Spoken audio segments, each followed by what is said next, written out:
Naquele tempo, o Senhor escolheu outros 72 discípulos e os enviou 2 a 2 na sua frente, a toda a cidade e lugar onde próprio devia ir. E dizia-lhes: a messe é grande, mas os trabalhadores são poucos. Por isso pedi ao dono da messe que mande trabalhadores para a colheita. Eis que vos envio como cordeiros no meio de lobos. Não leveis bolsa, nem sacola, nem sandálias, e não comprometeis ninguém pelo caminho. Em qualquer casa em que entrardes, dizei primeiro: a paz esteja nesta casa. Se ali morar um amigo da paz, a vossa paz repousará sobre ele. Senão, ela voltará para vós. Permanecei naquela mesma casa, comei e bebei daquilo que tiverem, porque o trabalhador merece o seu salário. Não passeis de casa em casa. Quando entrardes na cidade, fores bem servidos, comei do que vos servir, curai os doentes que nela houver, e dizei ao povo: o reino de Deus está próximo de vós. Mas quando entrardes numa cidade e não fordes bem recebidos, saindo pelas ruas, dizei: até a poeira da vossa cidade, que se apagou aos nossos pés, sacudimos contra vós. No entanto, sabei que o reino de Deus está próximo. Eu vos digo que naquele dia Sodoma será tratada com menos rigor do que essa cidade. Palavra da salvação.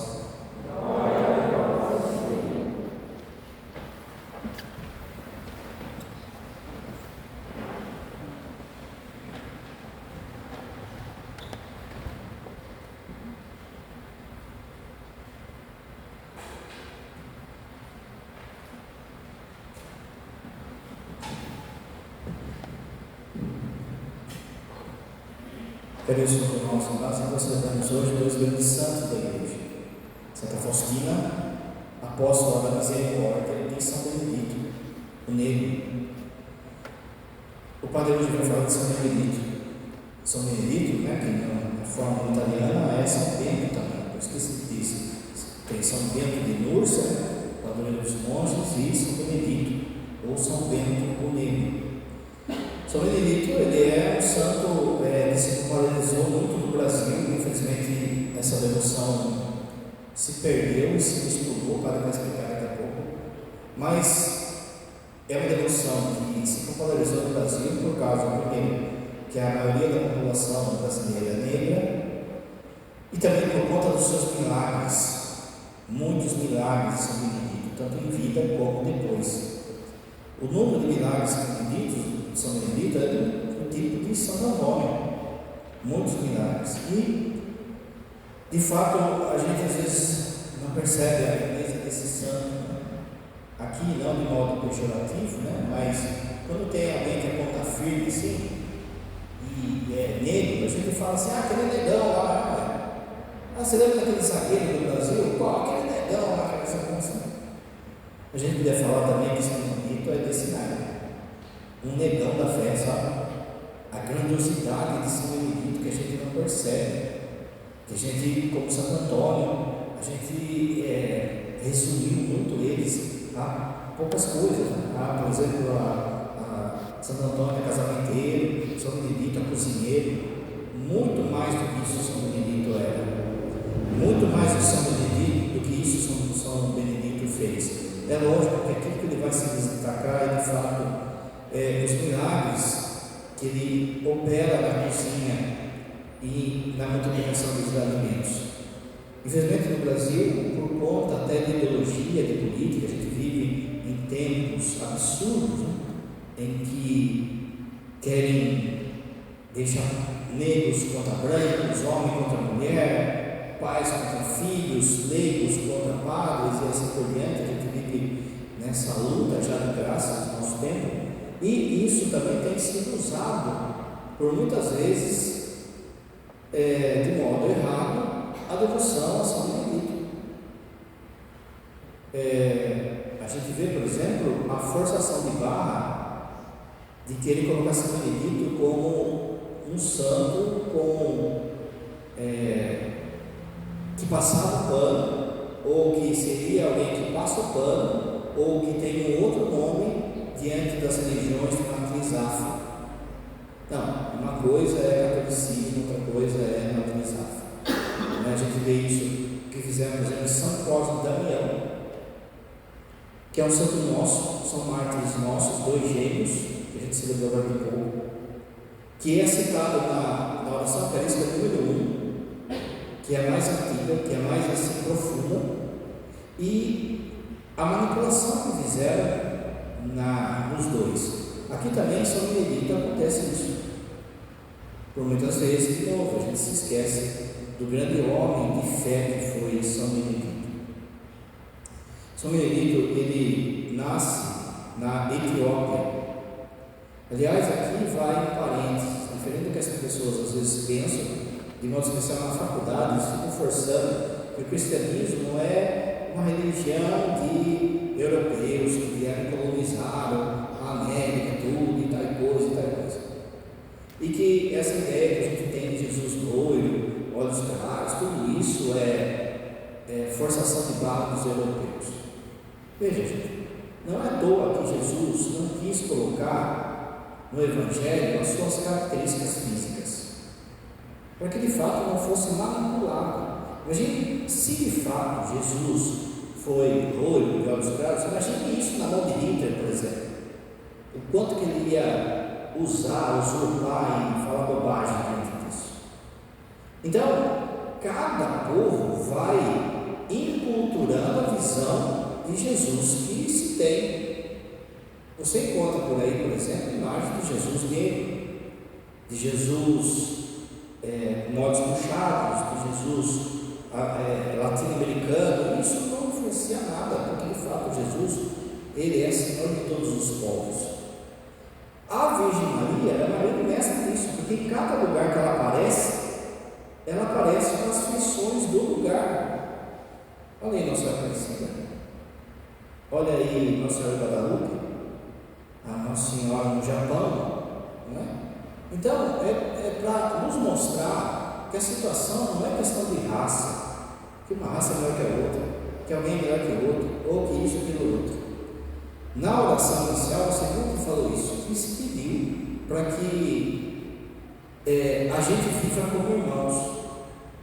A princesa Isabel, que faz lá a Lei Áurea, e que está em processo de beatificação, e de novo, por causa de ideologia, de política, muitos querem travar esse processo, mas no tempo da princesa Isabel, se dizia que os jornais diziam que elas tinham receio que ela fosse de fato rainha do Brasil, porque ela era muito católica. Olha que coisa, né? Depois aconteceu tudo, aquela coisa da República, do Pedro teve que sair sozinho. Dom Pedro não era tão bom assim, mas a princesa Isabel assim. E ela vai dizer assim que essa miscigenação do povo brasileiro é uma profecia. Como nós nascemos como terra de Santa Cruz, há uma vocação nossa de sermos misturados. Ela escreve na sua carta que essa mistura de povos é já um treinamento, um exemplo do que vai ser o céu. De forma que, como o padre falou, a maior parte da população brasileira é de fato negra. E mesmo os brancos, eles possuem sangue negro também, né? Se você olhar na linhagem de cada um aí, alguém que for brancão aí na família minha, por exemplo, tem.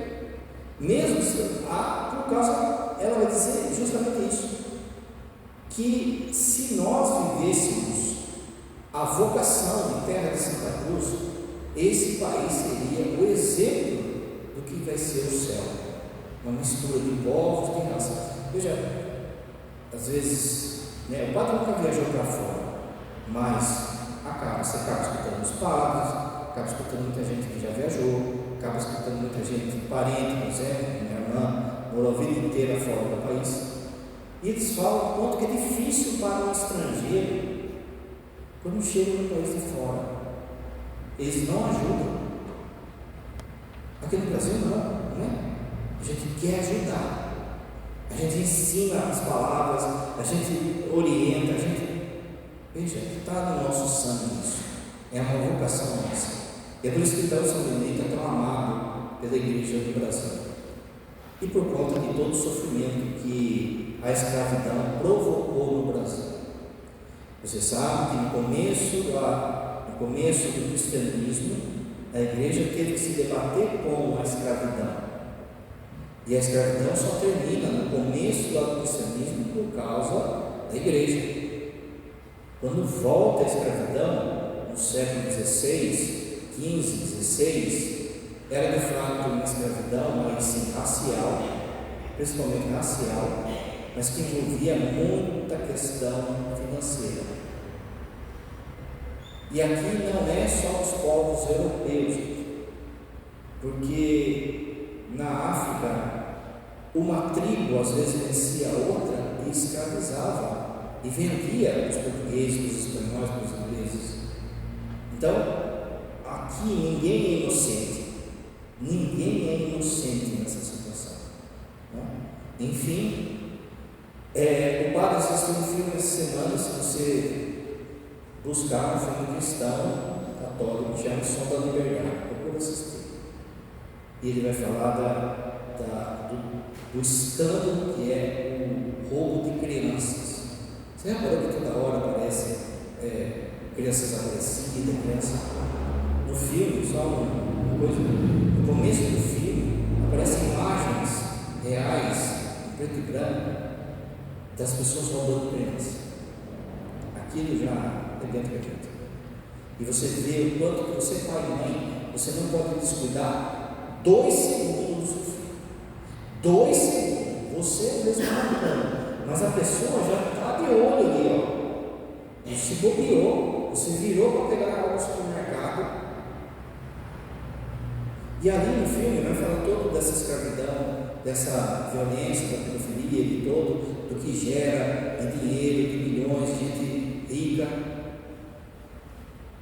E no final é colocado que nunca se teve tantos escravos na história do mundo como hoje. Você já pensou o que é isso?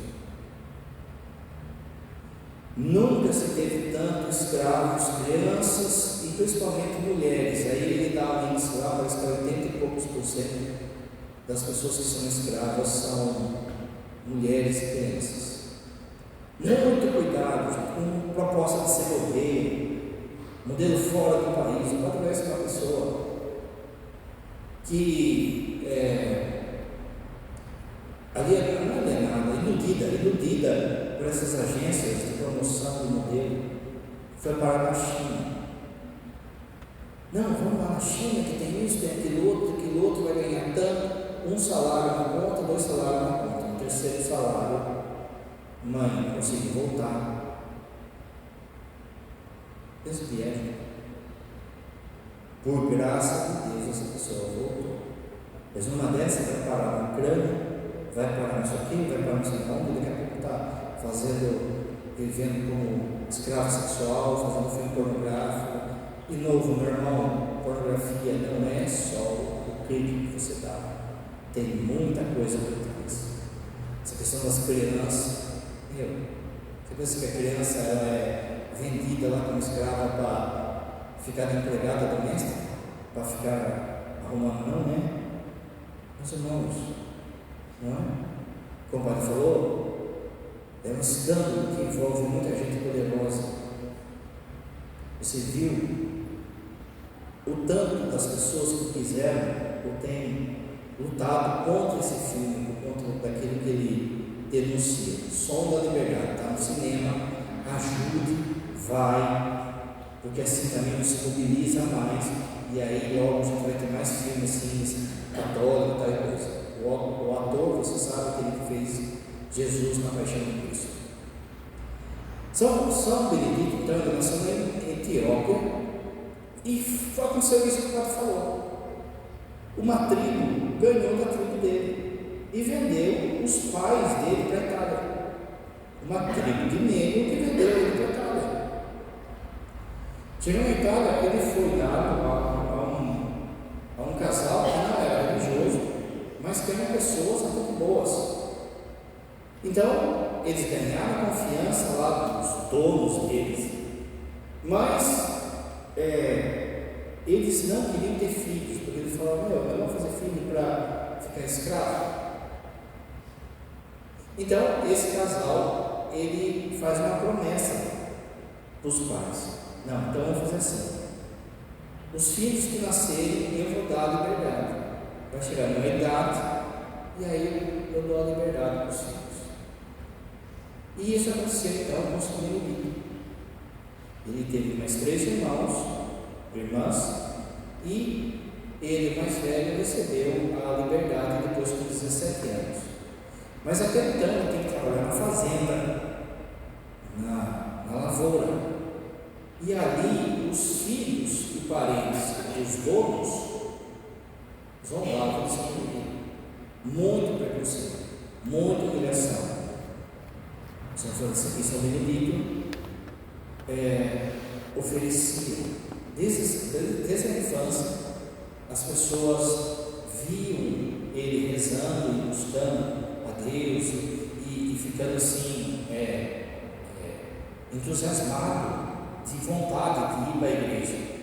Mas como escravo, era mãe escravo, não é escravo totalmente, mas era dependente dos pais, então não estudou e não fez catequese, mas havia no desejo dele essa vontade. E esses jovens que trabalhavam na lavoura, que eram os ricos, como assim, que eram os brancos, eles zombavam muito de São Benedito, amavam armadilhas, tiravam sarro. E São Benedito trabalhava repetindo a Bíblia. Por muitas vezes ele ia escondido na igreja e ficava lá escutando, e depois ele ficava repetindo. E isso vai fazer com que ele, sem ler, vai ser um grande intérprete da Escritura. Repetia e cantava. Aos 17 anos, então, esses patrões, esses donos, feios assim, mas era o que era, deram para ele a carta de liberdade, de alforria. E ele não pensou 2 vezes: vou me tornar um religioso. Porque quando falava, né, se hoje tem preconceito, imagina na época de São Benedito, no século XVI. Mas ele não encontrava nenhuma ordem, por vezes que queria, de novo, para a gente viver o contexto da época. Mas ele pensou: só tem uma turma que vai me aceitar, que é a turma de São Francisco. E ele então decide entrar numa linha de franciscanismo que buscava a contemplação. Quando São Francisco morreu, e isso foi uma das dores de São Francisco em vida, a ordem baixou, gente. O padre falou ontem, né? São Francisco em vida, ele tinha 30.000 pessoas que seguiam ele. Era o impacto de Francisco. O padre falou ontem: ninguém foi tão santo como Francisco. Jesus vai falar para Santa Maria Lacoque: ninguém se aproximou tanto de mim como Francisco de Assis. Então foi um impacto, foi uma multidão. Só que de repente essa multidão começou a brigar entre aqueles que queriam somente cuidar dos pobres, aqueles que queriam viver da oração, e aqueles que queriam conciliar as 2 coisas. E a turma ficava pedindo assim: São Francisco, dá umas regras para nós, dá uma regra, que quando o senhor falar, mandar uma regra, todo mundo vai obedecer. Ele não queria, porque quando ele se apresentou para o Papa, você vai lembrar ontem, quando ele se apresentou para o Papa perguntou qual é o estilo de vida que ele queria viver. Ele falou: eu quero viver o Evangelho, sem glosa, sem adocicar nada, eu quero viver o Evangelho. E aí, quando vinham pedir isso para ele, ele falava: siga o Evangelho, está pronto, eu tenho que fazer. Mas isso causou muita dor em São Francisco. Ele até tentou e foi.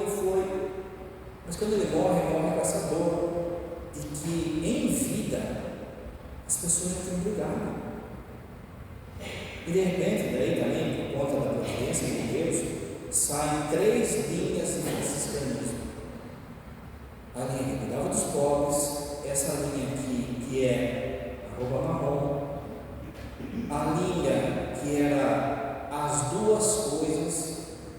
que é a roupa preta. E a linha aqui é de fato para a oração, para a dedicação do apostolado, que é a roupa cinza. São Maximiliano Jacobi é franciscano dessa linha. Só que começou a surgir um monte de outras. E no tempo de São Benedito ele entrou numa dessas, que era uma comunidade que queria viver a regra de São Francisco, mas morando em caverna, morando em lugar sozinho, como eremita. O Papa da época viu, então, que estava muito bagunçado os franciscanos e mandou fazer assim: ó, a partir de agora só tem as 3 regras, que é essas que o Papa falou. Então, daí São Francisco, e ele falou: quem está em outra regra franciscana tem que procurar uma dessas 3. E São Benedito então procurou essa com a roupa preta. Quando ele chega lá no convento, sem estudo, sem catequese, puseram ele para quê? Vai ser ajudante de cozinha.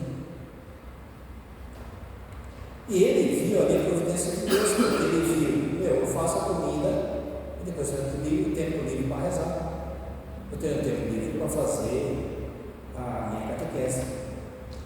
De início ele falou: eu não sou digno de ser padre, mas depois vão ver a santidade desse homem e vão pedir para que ele seja padre. E interessante aqui, o padre falava ontem, né? O santo da humanidade é São Francisco. Mas quem segue São Francisco de fato, ele falou também, quem é devoto de São Francisco tem que aprender a ser humilde. E aqui está São Benedito, que é outro santo da humanidade. Colocaram ele auxiliar de cozinheiro, depois de cozinheiro. Mas aí começa a acontecer umas coisas engraçadas lá no mosteiro, para o daqui a pouco. Essas coisas, esses milagres, vão fazendo com que as pessoas comecem a se achegar na cozinha. E por muitas vezes estava lá ele picando alho, fazendo a comida, fazendo isso, fazendo aquela coisa, e aquela fila de gente para ele atender. E ele fazendo ali, e as pessoas iam chegando, de conselho. Muitos deles, padres, bispos e até cardeais, colavam em São Benedito, que não sabia ler, que sabia a Bíblia como? De repetir, e aí aquilo fez, então, eles perceberam, de início não, mas eles perceberam que eles tinham um santo. Colocaram ele de superior no convento. Ele não queria aceitar, mas pela obediência aceitou. E depois voltou, depois que passou o tempo dele, ele voltou a ser cozinheiro. Olha a humildade, porque muitas vezes a gente fala assim: viu, você sabe quem está gritando? Não é? Eu já estudei na Chachus, já fiz isso, já fiz aquilo outro. Volta para a cozinha, tá bom, volta para a cozinha. Não é? Às vezes a gente fica assim: não, mas eu fui coordenador, eu fiz não sei o quê, não aceito sentar no banco, não aceito aquilo. Não é? Então, as pessoas começaram a se chegar nele. Ele tinha uma profunda devoção ao menino Jesus. Olha lá. Por muitas vezes depois de algum tempo, as pessoas começaram a espiar ele. Estava ele falando lá com um menino. Esse menino vinha brincar com ele, abraçado. Até que virou um menininho um dia, subiu para o céu. O menino Jesus, muita devoção ao menino Jesus. Também é uma devoção que se perdeu muito, que a gente devia reclamar. Né? A devoção ao menino Jesus, ela concede a quem pede muita pureza do coração e muita alegria. Né? Às vezes a gente fica assim: Santa Teresinha do Menino Jesus, sou devoto de Santa Teresinha do Menino Jesus. A gente se esquece de quem que ela era devota. O Menino Jesus. Ela aprendeu a ser daquele jeito para o Menino Jesus. Santo Antônio, enfim. Né? Então, se Deus quiser, a gente vai fazer também uma novena ao Menino Jesus no dia dele. Mas disse já, é importante você ter essa santa devoção. E a devoção à cruz. A mim, Jesus sim é a cruz. Uma vez então, ele ainda chegando no convento, no dia de Corpus Christi, colocaram ele para ser a pessoa que ia carregar a cruz na hora da procissão do Corpus Christi. E aí, de repente, ele entrou em êxtase e foi lá dando, como se estivesse nas nuvens ali, carregando a cruz, o mundo da cruz. São Benedito, ele, como ele falou, orientação aos teólogos, mas isso depois. Quando ele chega então no convento, então dá essa missão de ajudante cozinheiro. E vai ele e distribui tudo para os pobres. Não ficava nada lá, não ficava nada na dispensa. Uma comunidade pobre já era pobre, e que o pouco que tinha ele dava tudo. Então o cozinheiro, o chefe, chegou e deu uma bandeira de ouro. E ele respondia sempre para o Evangelho. O padre falou, como ele decorou, ele respondia sempre para o Evangelho. A cada dia provém o seu sustento. E vira e mexe chegava alguém na providência, chegava alguém trazer alguma coisa, aquela coisa, sempre tinha comida naquele dia. A turma começou a perceber ele, Então colocaram ele de chefe da cozinha. Esse rapaz, ele tem um dom de cozinhar. Ele falava pelo caminho. Ele tem um dom de cozinhar, a comida dele é boa, sabe que o irmão está ficando tudo gordinho? E que nunca faltava. Então puseram ele de chefe da cozinha. Aí os milagres aconteceram. Aí tem milagre assim, de multiplicação de farelo, de sobra. Certo dia lá não tinha nada, 9 horas da manhã não tinha nada para comer. Ele acharam em umas panelas lá uma migalha de pão. Ele colocou a tampa, abençoou. Chegou na hora do almoço, estava lá os pães. Ele não tinha o que comer. E aí o superior, desesperado, aí ele falou assim: vai comer peixe hoje. Peixe? Que peixe você está comendo peixe? Peixe. Colocou a água para ferver sem ter nada. Abençoou e apareceu os peixes lá. É muito milagre da cozinha que tem. Muito, é muito milagre da cozinha. Até um dia que de fato era uma solenidade de Nossa Senhora. E ele foi na capela. Isso no começo, ali a turma não confiava muito nele. E aí ele foi na capela e ficou em adoração. E bateu a hora do almoço, meio-dia, o superior da casa foi lá, o arcebispo estava visitando a casa. Então, esse Benedito ele tem o dom da cozinha, então hoje ele vai caprichar, vai sair. Aí o cara foi lá, o superior foi lá, chegou lá, não tinha nada preparado. O superior já xingou ele de tudo. Cadê esse cara? Cadê esse responsável? Esse moleque? Não sei o quê. Blá, blá, blá, blá, blá.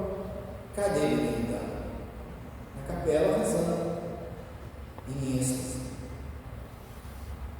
Xingou. Aí São Benedito, bom, agora vamos almoçar. Almoçar o quê? Você não fez nada. O que eu vou falar para vocês? Tudo preparado. A partir disso, por várias vezes se via 2 jovens, sempre, ninguém sabia de onde aparecia, sempre ajudando São Benedito na cozinha, de forma que nunca faltou comida e cada vez mais a comida era melhor. Um homem que confiou na providência de Deus, um homem que seguiu os passos por perto de São Francisco.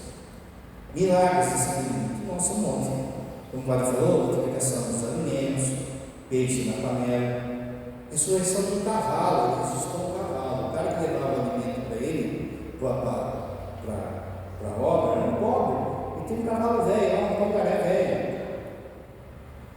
E o cavalo na frente do mosteiro morreu.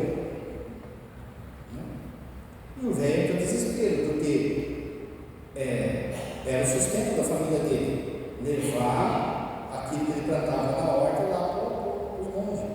São Benedito pensou, ele também vai ter como trazer aqui para os monges, para os irmãos. São Benedito rezou e o cavalo ressuscitou e apareceu um cavalão, mas bem mais forte, durou muito tempo, até o velho morrer.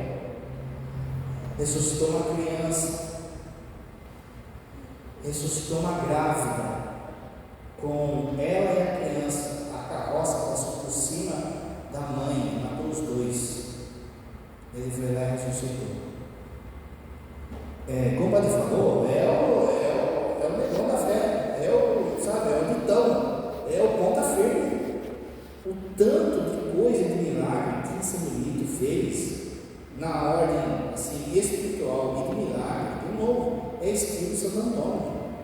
Por isso ele deve valorizar esse santo. Falava com animais, mandava os animais para lá de Atacavila, saía na hora da folga, ele saía ele no bosque, daqui a pouco tem um monte de animal seguindo ele. Era coelho, era pássaro, era tudo, até a tartaruga chegava, né? Devagarzinho para chegar. E por muitas vezes esses monges ficavam espiando ele, chegava lá pensando no zoológico do céu, e ele ficava falando de Jesus para os animais. Ele tinha um guardião, porque é lógico que santo vai sofrer muito, né? Com perseguição de pessoas más. E o guardião dele era um lobo. Ninguém chegava perto do lobo, mas ele andava do lobo, e o lobo sentava ali e ficava ali no meio do coelho, o lobo não atacava, ficava ali com a barriga arrancando para ele. O que mais? Parava a tempestade, parou a pandemia, possessões, sabe? Por vezes ele encostava o cordão em um processo era liberto. Às vezes a presença de São Benedito fazia com que o demônio saía, não precisava nem fazer oração, a presença dele já libertava a pessoa. Ele tem várias previsões, uma delas é o sofrimento da igreja e a infidelidade dos padres. Ele fala disso. E ele prevê também a sua morte. Ele era devoto de Santa Úrsula e ele fala: um dia tal vai vir a Virgem Maria, São José e Santa Úrsula me buscar. O seu corpo está incorrupto, não se corrompeu. Infelizmente, você viu que pegou fogo na onde ele estava enterrado, e aí sobrou pouca coisa do corpo dele agora. Mas talvez Deus tenha os seus projetos, né? Talvez é para que as relíquias dele sejam distribuídas no mundo inteiro. Eu acho que de tudo que São Benedito fez, eu acho que há três coisas que a gente deve olhar. Primeiro, essa questão racial, que é bobeira, todos nós somos irmãos. O exemplo dele, Jesus chamou a todos, né? A segunda coisa, a devoção ao menino Jesus, uma grande devoção ao menino Jesus, que de fato está perdida na igreja. E a terceira coisa é confiar na providência, aprender a confiar na providência. O resto, tudo vem da graça.